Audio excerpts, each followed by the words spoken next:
All right, everybody. Welcome to the All Pro Team podcast. This is an incredible series we're doing now, and I get to say that because I'm done with my part. But we've been kind of talking about our stories. Last week, you got the opportunity to talk to me and to kind of hear who I was, how I became who I am, how I got into ministry before real estate, and then now being what I would believe a part of a successful team in real estate. And so this is Dwayne Hicks. Everybody knows him because you're essentially the mayor of this town. And so if you're watching outside of the West Georgia area, he really isn't the mayor, but he knows everybody. I've had the opportunity to meet a lot of people, be a part of a lot of people's story. And like just yesterday, I was showing property to a young lady and her family that was in youth group years ago, and it was just cool to reconnect. How many years ago? I'm just kidding. I don't know. Yeah, it might involve calculation. Yes, Pythagorean theorem here. Yeah. Well, that's awesome. Well, so let's just jump into it because, our past a lot of times doesn't necessarily have to define us, but it clearly sets the stage of who we've become. So kind of get into a little bit of the nitty gritty of just kind of who you were before real estate. Most people know you as a broker. They know you as All Pro Team. They know you as Metro West. We could go down all the things that they know you for. But where did it all begin? Well, I grew up in this little town called Casey Creek, Kentucky, and one of the preachers in the neighborhood that was around the area used to call us the Hicks from the Sticks, and so that was my nickname, part of my nickname. But I literally, I think probably 22, 23 kids in my 8th grade class, and that was a little elementary school that was about 3 miles from our house. And did you walk in the snow uphill both ways, barefooted? Barefooted. Yeah, got to get all that right. But I literally did. We literally lived about 5 minutes from the school, but I rode the bus, and it took us 45 minutes to get there because we had to go through the country. Yeah. I was just the first pickup. Yeah. And so we had to ride through the rest of the pickup, but that part was a little bit hard to think about. But I just grew up on a farm. Yeah. We, my dad and mom both worked outside the home, but we had a mini farm and on the weekends, and I really did hand milk cows when I was in high school. Did you? Yeah, I would milk 3 cows in the morning and then 3 cows in the evening. My dad would milk the 2 that gave the most milk, so I could milk 3 cows while he was milking 2. I bet you smelt good in school. Oh, yes. And so the farming stuff, I know about gardening and all that stuff, and now I do none of that. Yeah. I just don't. It's kind of cool to be around that a little bit, but it was. I mean, we were just kind of. I didn't know we were poor or broke, I should say, because we were rich in a lot of relationships and stuff, but we didn't know how to have a lot of money, didn't grow up with a lot of money. And so that also changed how as I grew through that. And I lived like a broke person for a lot of years. Yeah. And you guys know that I quote Dave Ramsey a lot because he had an important part of my story because I realized I don't want to live broke.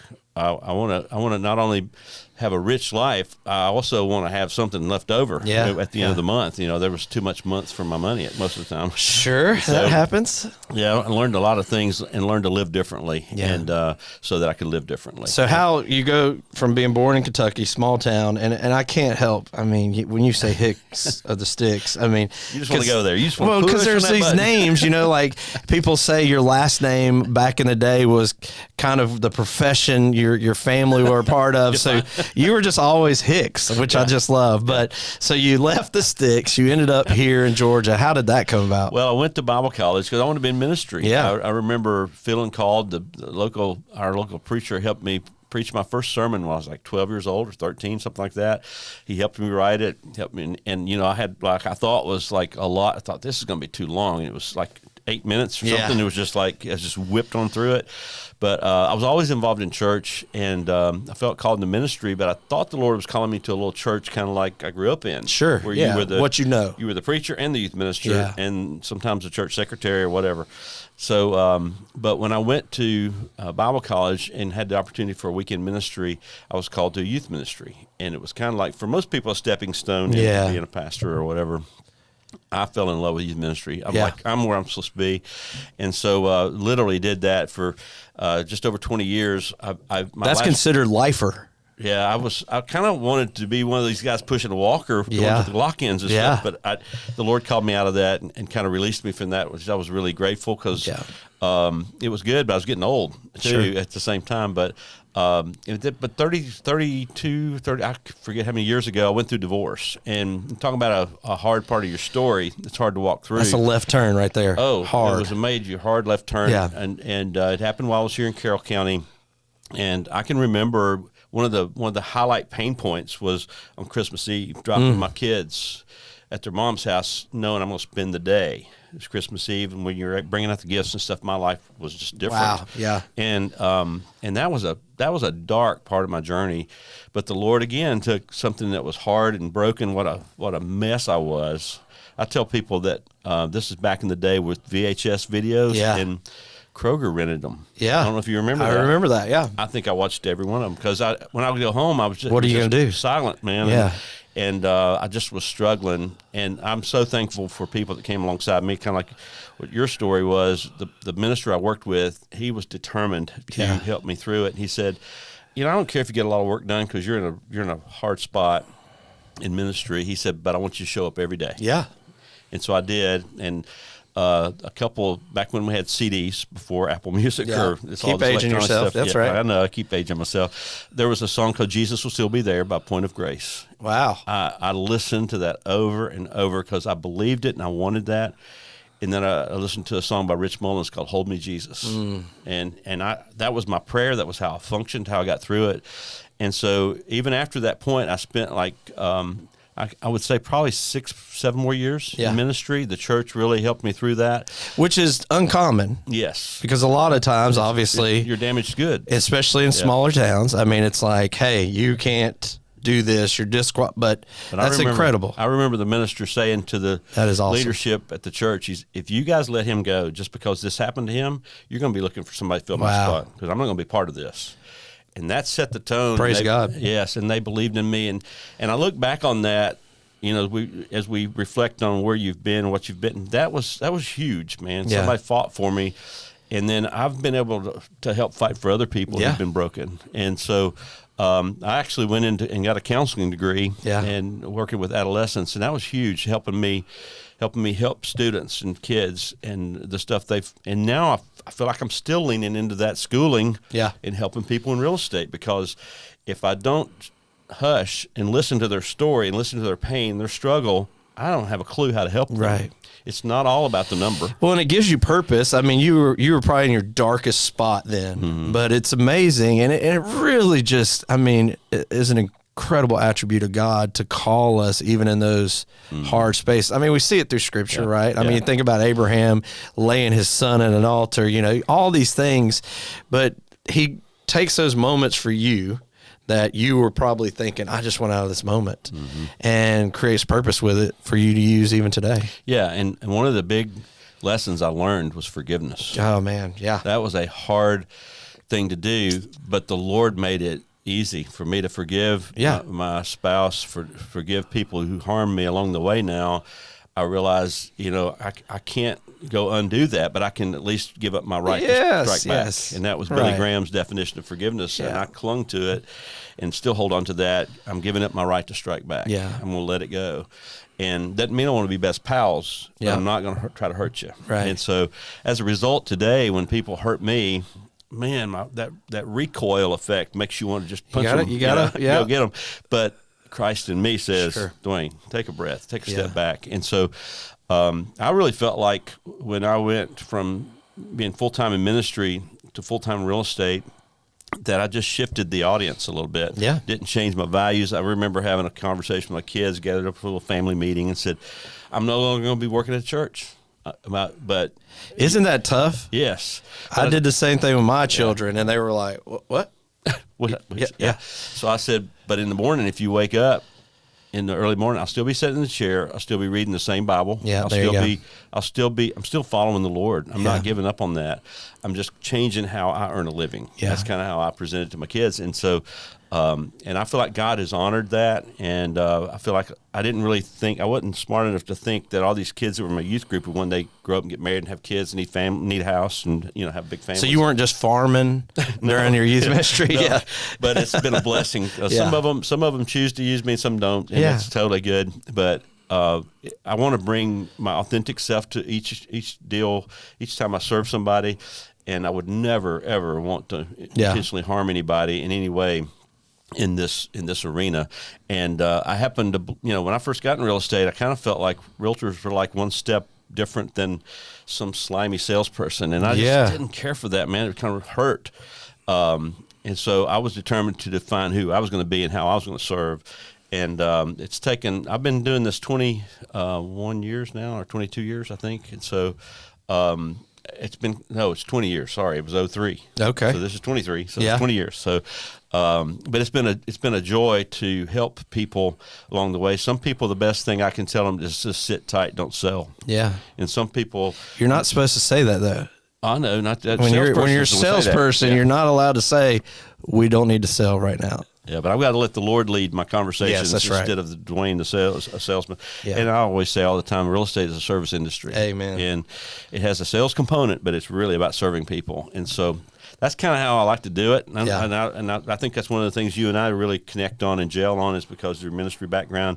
And Tabby and Shannon also on our team get that. And I think our DNA is serving. Yeah. And I love that. I love that about our firm. Yeah. I really feel like Metro West is like that now. Right. Well, so let's walk through that journey a little bit. So you started real estate not at this firm. Right. And now you're at this firm. And then you went from just doing it one as a broker, independent, to now a team. So talk just a little bit about that process. Well, that might take a second. But anyway. Oh Lord, You know, when I got in real estate, I was working with my brother Scotty, who's still here at Metro West. He does auctions. Yeah, he does that. That's pretty good rendition of Scotty. Been watching. But Scotty was in real estate, and so I started helping, started serving, and we had our own firm. Yep. And I want to say it was, I forget how many years it was, but we were right in the recession. It was around 2009, so I guess it was close to 7 or 8 years that we were together with the firm,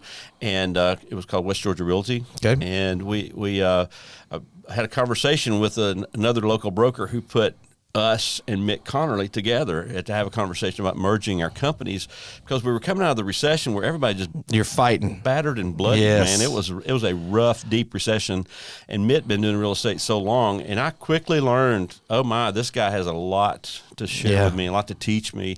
And so as we went through the merger conversations, I became the choice to be manager of the new business, new LLC, and we formed a brand new company called Metro West, which was a combination of Real Estate West and West Georgia Realty. And so, and then he had this big office, so it made sense for this to stay the office or to become the office space.